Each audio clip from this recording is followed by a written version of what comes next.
जय श्री राधे, जय श्री कृष्ण। इस जीवन की इस यात्रा में शिव से सब बनने में जरा भी समय नहीं है। लेकिन जब तक ये शरीर है, मिला है, हम इसकी न कीमत समझ पाते हैं और न ही समझ पाते हैं कि हमारे जीवन है किस लिए और आए किस लिए है दुनिया में। कुछ भी यहाँ से ले आ भी नहीं पाते हैं, लेकिन फिर जब तक रहते हैं तब तक अकड़न रहती है, झूठ का आकर्षण।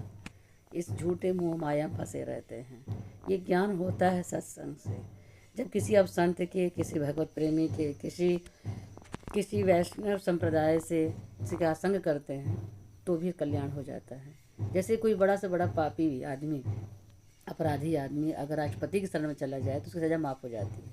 वैसे ही कोई अपराधी, संसारी, जो दुष्कर्मी व्यक्ति अगर किसी संत के शरण में चला जाए तो उसका भी कल्याण निश्चित होता है। तो जब जागो तभी सवेरा है। और इस जीवन में बस क्या लेके इंसान जाता है? कुछ नहीं। इसी मुख से जो भगवान का नाम ले लिया, इन हाथों से ज़रूरतमंदों की आपने सेवा कर दी, दान कर दिया, और समय रहते अपने जीवन की मुक्ति का उपाय आपने सोच लिया। यही जीते जी मुक्ति है, नहीं तो मरने बाद केवल तेरहवीं होती है।